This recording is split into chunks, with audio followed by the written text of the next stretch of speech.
Cítiť sa doma bezpečne je na nezaplatenie. Nie každý však môže povedať, že jeho domov, či už je to byt alebo rodinný dom, je dostatočne chránený pred lupičmi. Ak patríte k tým, pre ktorých je pocit bezpečia dôležitý, v tejto časti relácie Prerábame, staviame, sporíme vám dáme niekoľko rád a užitočných informácií, ako si zvýšiť bezpečnosť, na čo si dať pri kúpe bezpečnostných okien a dverí a ostatných bezpečnostných prvkov pozor. Vítajte! Bezpečnostné dvere a okná vám pomôžu ochrániť nielen váš majetok v byte či dome, ale vďaka ním sa budete doma cítiť bezpečnejšie. Aby sme sa dozvedeli viac o tom, aké sú momentálne trendy v bezpečnosti a na čo sa sústrediť pri výbere bezpečnostných prvkov do domácnosti, vybrali sme sa za odborníkmi na slovo vzatými. Pán Adame, aký spôsob ochrany nehnuteľnosti proti lupičom považujete za najúčinnejší? No, vlamači odjakživa vždy využívajú všetky otvory, ktoré sú do nehnuteľnosti. To znamená hlavne okná a dvere. Či už je to v rodinných domoch a takisto aj v bytoch. Čiže tam sa treba zamerať hlavne na výmenu dverí za správne bezpečnostné dvere a okná treba zosilniť alebo upraviť takým spôsobom, aby vlamač sa cez ne nedostal. V súčasnosti bezpečnostné dvere aj okná už prenikajú aj do rodinných domov. Tak ako kedysi to nebývalo štandardom, tak už celé rodinné domy vlastne mechanickým spôsobom sa dajú chrániť. Čiže zmeniť okná z bežných okien na bezpečnostné, vstupné dvere dať riadne certifikované bezpečnostné, garážové dvere, zadné východy, terasové dvere.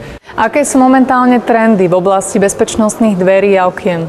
Sú to najmä špeciálne presklenia, vraví sa im pancierové presklenia, ktoré môžu byť priamo v bezpečnostných dverách, alebo aj solo tvoriť vlastne celé steny.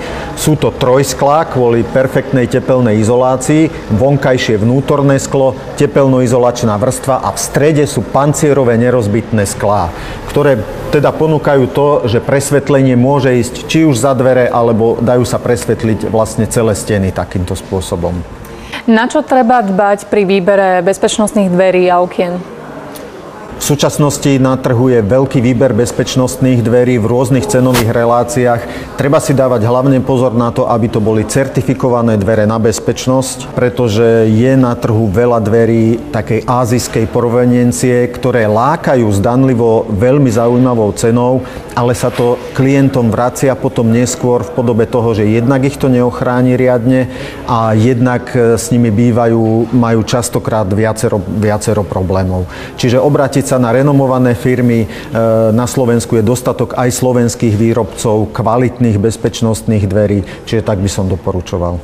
Súvisí s mierou bezpečnosti aj kovanie, respektíve samotný zámok?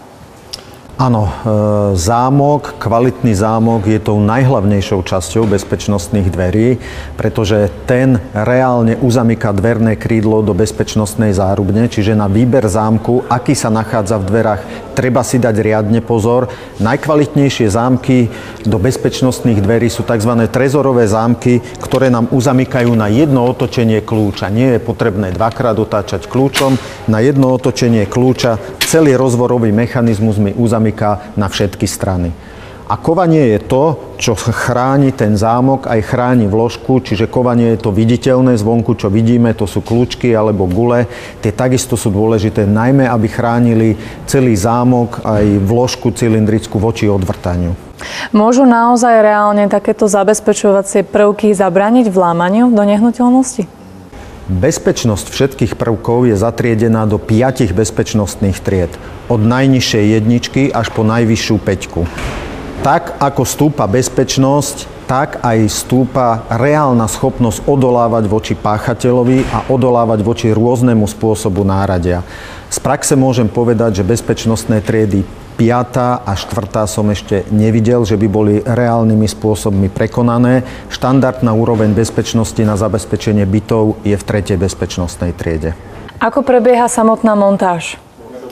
Bezpečnostné dvere musia byť ukotvené v bezpečnostnej zárubni. To znamená, stará zárubňa sa vyberá zo stavby von, osádza sa nová bezpečnostná zárubňa, kde je podmienkou, aby bola privarená oceľovými kotvami do steny a následne vyliata betónom. Až do takejto zárubne sa môžu osádzať riadne bezpečnostné dvere. Vidíme, že aj do samotnej zárubne vchádzajú pevné istiace body, čo je na pantovej strane veľmi dôležité. Samotná montáž trvá rádovo niekoľko hodín, to znamená ráno, keď sa začne s demontážou starej zárubne, tak už kolo obeda alebo tesne po popoludní už zákazník si preberá nové certifikované bezpečnostné dvere, plne funkčné. Čo by ste na záver odporúčili našim divákom, ktorí zvažujú, že by si chceli takéto bezpečnostné dvere alebo okná kúpiť? Ide o investíciu možno na prvý pohľad nie tak malú, ale treba si uvedomiť, že chráni v prvom rade náš majetok a veľakrát aj ľudí vo vnútri a že ide o dlhodobú investíciu. To znamená, bezpečnostné dvere nám budú slúžiť dlhé a dlhé roky. Budú nás chrániť, znížia nám úniky tepla, ale čo je dôležité, keď odídem z domu a uzamknem riadne, kvalitné bezpečnostné dvere, pocit takej slobody a istoty, že nemusím rozmýšľať o tom, čo sa mi doma s mojím bytom alebo s rodinným domom deje. Hovorí sa, že zlodej nikdy nespí a preto si na svoje domovy dávajte pozor. Zaujímalo nás, či ich chránite, respektíve čo robíte pre bezpečnosť vášho bývania. Bývam v paneláku a mám bezpečnostné dvere, to je asi jediné. Momentálne ešte nie, pretože som nemala ešte na to nejakú príležitosť, aby som sa tým nejak zapodievala. Nakoľko bývam na prízemí, tak mám bezpečnostné dvere, s ktorými som veľmi spokojný a je to výrazne lepšie ako tie klasické, ktoré sú tam. Človek má taký lepší pocit bezpečia.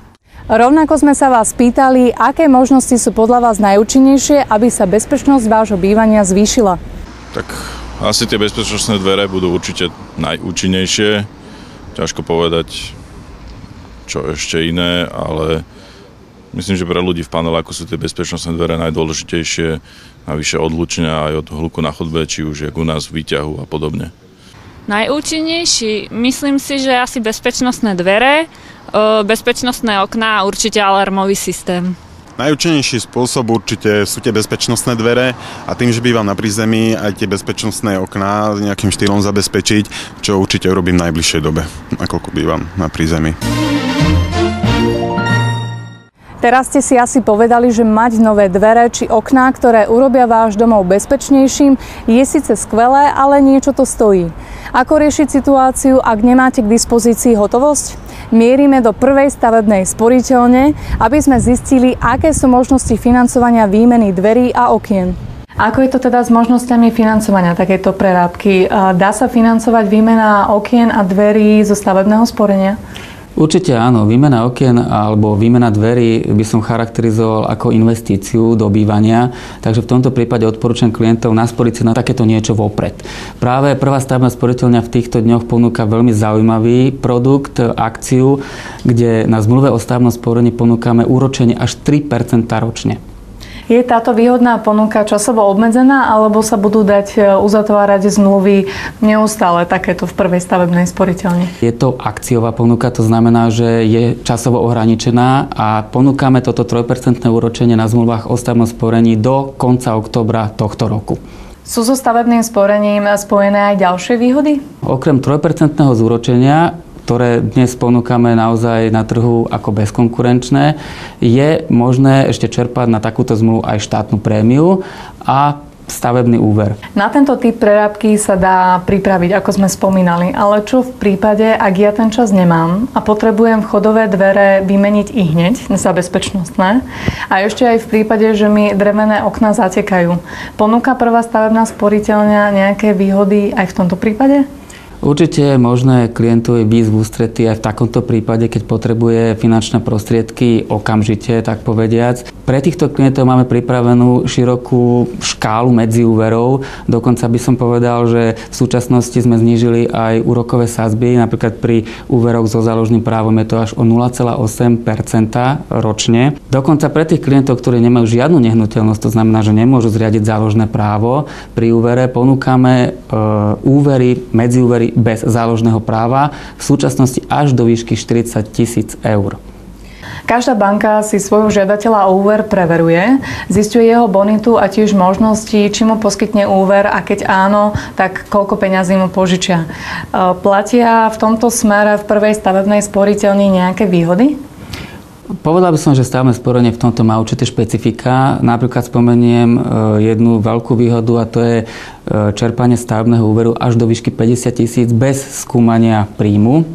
A navyše sme teraz v septembri vyšli klientom v ústretí v tom zmysle, že akceptujeme do skúmania príjmu a bonity pri medziúveroch aj dohodu o pracovnej činnosti a dohodu o vykonaní prác, čo doteraz naozaj nebolo možné. Reagujeme tým naozaj na reálne potreby klienta a snažíme sa klientom priblížiť práve v ich reálnom živote.